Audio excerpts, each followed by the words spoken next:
Todos os dias nos vemos diante de situações que despertam sentimentos que muitas vezes a gente não consegue controlar. Raiva, medo, ansiedade, euforia.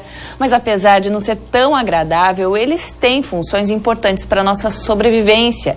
E esse é o nosso assunto de hoje, no quadro Comportamento.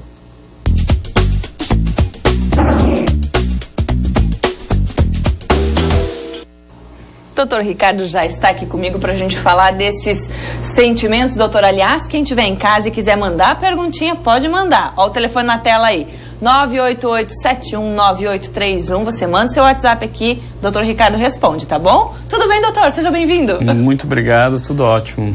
Doutor, sentimentos, tudo isso que eu falei, dá para controlar? A gente tem controle sobre os nossos sentimentos? Não. Não. A gente não tem. Vamos pensar assim, vamos nos alegrar agora. Não tem como. Vamos sentir alegria, vamos sentir tristeza, raiva, não. Mas a gente consegue modular a nossa resposta emocional. Como é que a gente modula a nossa resposta emocional? Se a gente identifica o pensamento que a gente tem que nos faz sentir tal coisa. O problema é que a gente sente desde criança. E nisso, de sentir desde criança, a gente acaba automatizando. De tão automático, a gente funde o pensamento e aí logo vem a sequência daquilo que a gente sente. Então a gente acha que, tipo assim, eu me sinto incompetente. Não. Você se pensa incapaz, incompetente, e aí esse pensamento, essa conclusão, que geralmente é errônea, é equivocada, faz com que eu conclua que eu sou incompetente, ou aquela emoção de angústia e por aí vai as coisas todas. Certo. Depende de cada um que vai sentir. E doutor, olha só, para saber como as pessoas reagem aos sentimentos, a nossa equipe do Ver Mais foi às ruas. E vamos ver o que é que elas falaram? Ótimo, vamos lá. Que bom seria se a gente acordasse todo dia bem, né? Sem mau humor, sem aquela vontade de esganar alguém, ou sem aquela deprê. Pior que tem dias que eu fico pensando assim, mas por que eu tô sentindo isso? Você sabe de onde vêm os seus sentimentos? Não faço nem ideia. Eu tô perdida agora, tu me pegou de surpresa. Eu acho que do coração, né? Do coração, né? Você acha que os sentimentos vêm do coração? Isso. Vem do coração, né? E do instinto da gente, né? De sentir, né? Raiva, amor, ódio, né? Você acha que vem da onde os sentimentos? Do coração. Não tenho ideia. Deve vir do coração, né? De dentro. Não sei te dizer. Tá, mas e quando você tá sem paciência, o que você faz? Eu, por exemplo, tento respirar, aviso as pessoas ao meu redor que eu não tô pra conversa e como muito. Vamos ver o que o pessoal diz sobre isso? Choro. Choro. Quando eu tô com raiva, eu choro. Eu durmo.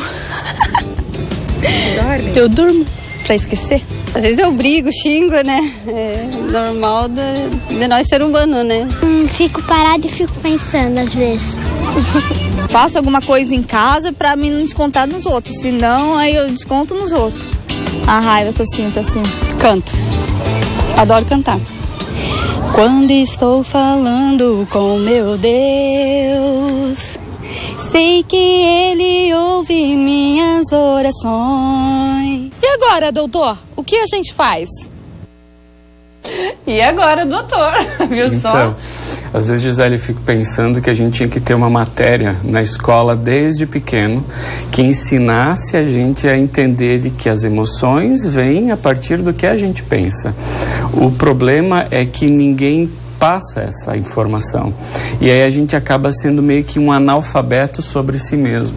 A gente não tem a ideia clara do que a gente pensa sobre nós mesmos, né?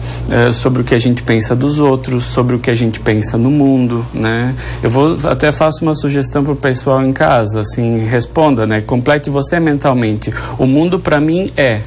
Né? Eu lembro da minha mãe me falando, quando eu era menino, que o mundo era uma batalha que os fracos abate, os fortes exalta. Eu resolvi traduzir isso para alguma coisa assim: o mundo pode ser algo que eu cresça e que eu supere as dificuldades, e ele é para ser divertido. Entende? A ideia que eu faço das coisas muda aquilo que eu sinto. Se eu me deparo com alguém que me invade o meu espaço, se eu me sinto ameaçado, instintivamente eu vou sentir raiva.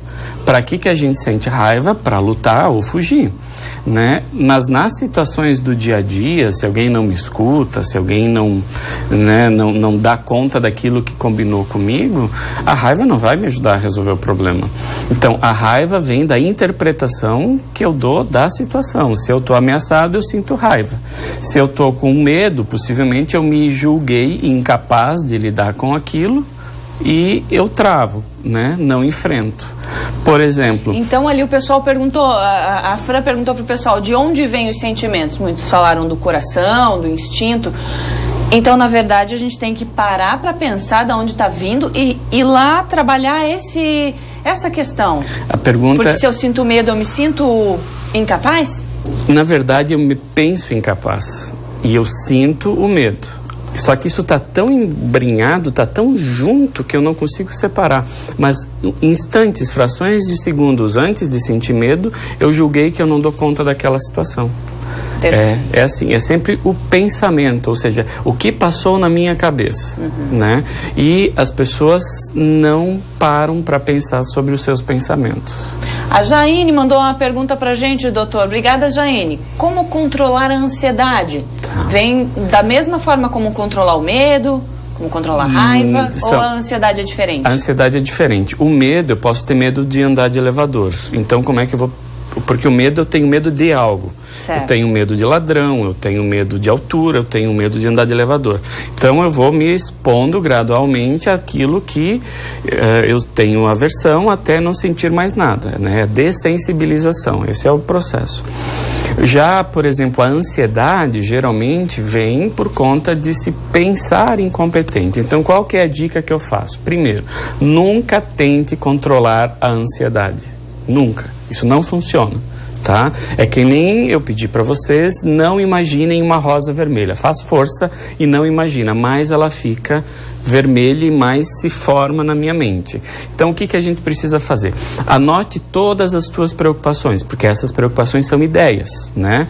Ah, eu não vou conseguir pagar a conta. Beleza. O que de pior vai acontecer se eu não conseguir pagar a conta? E vai enfrentando a ideia. Você vai ver que no fim eu vou me sentir mal, vou me sentir desconfortável, e a própria ansiedade, a própria preocupação já faz isso, né?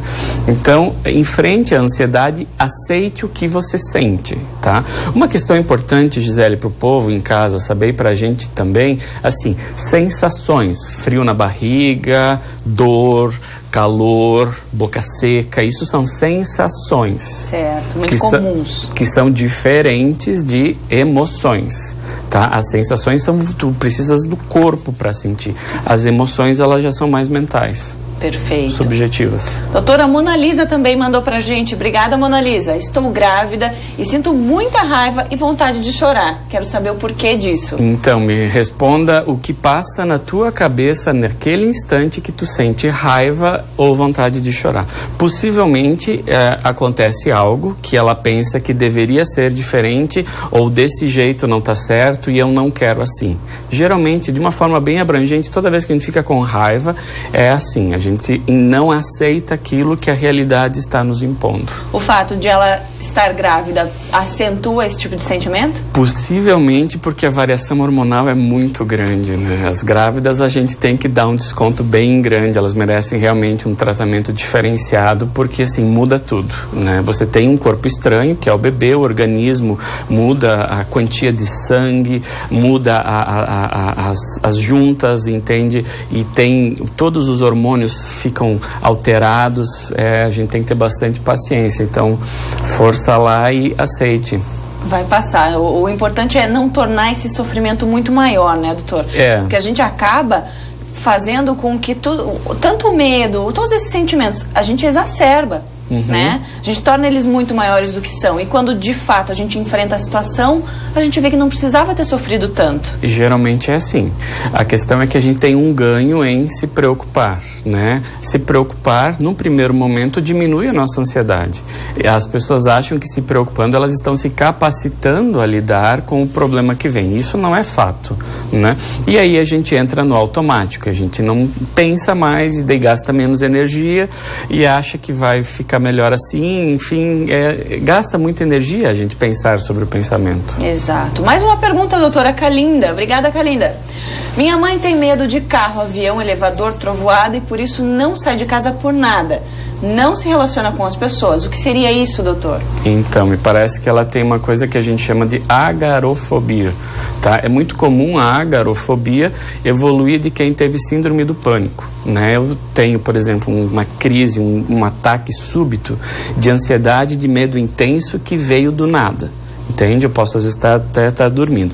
Depois eu começo a ficar com medo que aquilo volte. Eu começo a evitar sair, evitar situações em que eu me sinta desamparado. Então eu tive pacientes que não faziam viagens muito longas que não desse tempo de chegar no hospital se desse uma crise de ansiedade. A reação é em relação à sensação que ela vai sentir, não é nem ao fato de andar de avião, né? Ela já antecipa. Isso, é o medo de sentir medo. Então imagina, eu tenho medo de sentir medo, então eu não controlo o medo, logo eu começo a ter mais medo. Se eu relaxo o corpo, se eu aceito, se eu começo a pensar mais sobre o que passa na minha cabeça, mudo a minha conduta, o meu cérebro tem que deixar isso de uma forma mais natural. E aí a gente começa a ter menos ansiedade. Mas ninguém é assim porque quer, tem que ter uma predisposição genética, geralmente, para ser dessa forma.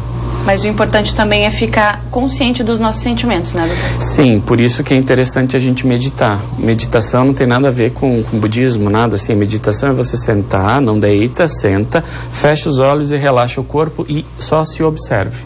Se tolere, fique ali 5, 15 minutos, só você contigo mesmo, sem barulho, sem música, sem nada, só relaxando o corpo. Você vai ver o quanto que isso, depois de uns 2 ou 3 meses, vai trazer um benefício e vai deixar a gente mais confortável. Perfeito. Uma outra coisa importante da gente citar sempre, Gisele, que as pessoas não lembram, atividade física é o melhor remédio para a ansiedade, se exercitar. Olha, une o útil ao agradável. Sensacional, perfeito, doutor. Obrigada pela presença aqui hoje com a gente. Obrigado a vocês. Está em casa. Até a próxima. Até a próxima.